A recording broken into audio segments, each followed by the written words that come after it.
Doing big things is never easy, but we have made a promise, and we're going to keep that promise. We made a promise to repeal and replace Obamacare with conservative solutions and reforms. That is exactly what this bill does, and that's why we're here. All right, that was Speaker Paul Ryan earlier today talking about the Republican plan to now repeal, replace Obamacare, but not all GOP lawmakers are on board with this new legislation. Joining us now is the Health and Human Services Secretary, former Congressman, somebody I've known for a while, Tom Price. By the way, congratulations, Congressman, on your new position. Thanks, Sean. Thank you so much. Wonderful to be with you. I know that, I guess my surprise, and if you look at the criticism from the Freedom Caucus, Rand Paul, Mike Lee, Ted Cruz, Marco Rubio, these are significant conservatives, also conservatives on radio. And I had interviewed you a long time ago about your specific plan. And I guess what is so kind of shocking to me is that all these criticisms were out there by conservatives before the bill was introduced. Why wasn't there a meeting and a consensus built on the bill within the Republican Party before it was released? Well, it was released by the House, as you know, but we've been working with members of the Senate, members of the House, stakeholders all across the land about this piece of legislation. I think we've gotten to a pretty sweet spot. Now, this is a work in progress and continues to be so. But the core is that Obamacare has failed, as you well know. We got costs that are going up. The access is going down. It's only getting worse. You got insurers pulling out of the market. Premiums are going up. Deductibles are skyrocketing. So people aren't getting care or coverage right now in the individual and small group market. Yeah. This bill addresses just that by providing the kinds of access to care and affordable coverage that individuals need. I guess we all agree on a repeal. I guess the replacement is where the disagreement within the Republican Party is. What I don't want to see happen, Secretary Price, I'm used to calling you Congressman, what I don't want to see is an intramural civil war with Republicans over the bill. For example, the big criticism is it's not a full repeal, A, and B, that it's a new entitlement program. And one of the things one of the Freedom Caucus members told me today is they would rather block grant any money for the uninsured or the poor back to the states. Would that be something you'd be open to? Well, we're talking about tactics and that thing, but let me make clear to people that this single bill is not the entire plan. There are three different phases. One is this bill that has to go through reconciliation because it's a budgetary process. Two is all of the kinds of rules and regulations. You remember all the things that the previous administration did? Hundreds of rules, thousands, literally thousands of guidance letters.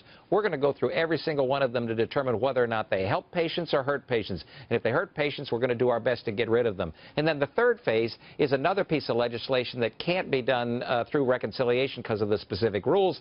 Those are the kinds of things that we're going to do in those phase 2 and 3 to purchase across state lines, to put in lawsuit abuse reform, expand HSAs in a more vibrant way. All the things that we know will actually bring down costs and allow individuals to get the coverage that they want for themselves and for their family. I guess because a lot of people thought the 123-page bill was the bill, and I guess that's the reason.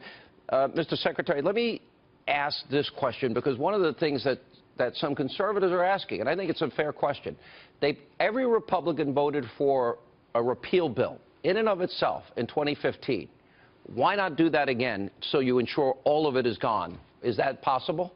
Well, I don't think that the governors of the states would allow that to happen, because what they would see then is that repealing the programs that they've used to try to cover their most vulnerable populations and not then being able to know what the future holds, that's not a viable proposal. And the president, as you well know, has said repeal and replace. We're going to do them concurrently and move forward. And that's why it's important for people to recognize the three different phases: the bill, the rule changes, and the secondary bill. Is there a new entitlement in this bill? In other words, Absolutely money? not. What we're trying to do, Sean, as you well know, is to equalize the tax treatment of health coverage for folks. We've said that for years. Conservatives have said that for years.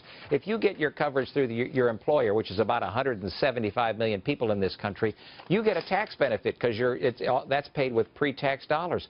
The individuals that are out there in the individual and small group market, they don't have any tax benefit. We're trying to equalize the tax treatment of health coverage for folks, and that's the way that we think makes it much more fair for all individuals across this land. You know, in the last segment, we had Dr. Josh Umber from Wichita, and it's somebody that I've known for a lot of years. He's a really smart guy. He's from Wichita, Kansas, and he started this cooperative, and it's been duplicated a lot around the country. In his cooperative in Kansas, they have a $10 monthly charge for children, a $50 monthly charge for adults. It includes unlimited health care. He has independently negotiated with the pharmaceutical companies for the major drugs that his patients need and gets 90% reductions. And then most of his patients have catastrophic plans, which are relatively inexpensive based on what your deductible is. Correct. In case you have a heart attack, an accident, God forbid, or cancer, God forbid. And that is the best that's what insurance seems to really be for. Can that be duplicated? For example, could the Bricklayers Association of America, carpenters unions across America, is that something that maybe could be duplicated, considering it's so impressive to me, on top of the health care savings accounts, which we all agree we need in this bill?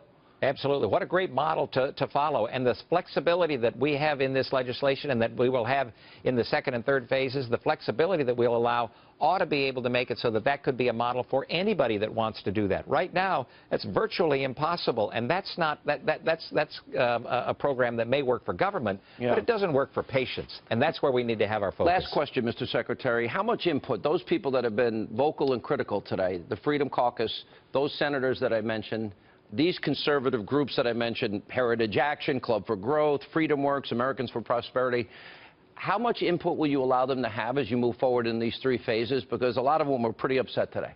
We're looking forward to working with every single person as we have to date and folks who are interested in moving our healthcare system in a direction that puts patients and families and doctors in charge. And we're in the receiving mode for the kinds of reforms that people think need to be put into place through the regulatory process, through the guidance process, through the third piece of legislation, that third phase that will be necessary. This is incredibly important, and it's such an exciting time to be able to respond to the concerns of the American people and the dictates that they have, the requirement that they have to make certain that we address our health care system. Oh, look, this is a defining moment for the Republicans and certainly for the president. The fact that you're going to have an open door and these people will be heard and those changes are going to be made, as you said, this is a first step, is a little more reassuring than how I felt earlier today. Mr. Secretary, I look forward to continuing this discussion as we move forward, and I wish you the best of luck. It's important we get this done, but get it done right. Thank you, sir. We've got to get it done right. Thanks so much, Sean. Take care. I appreciate it. All the best.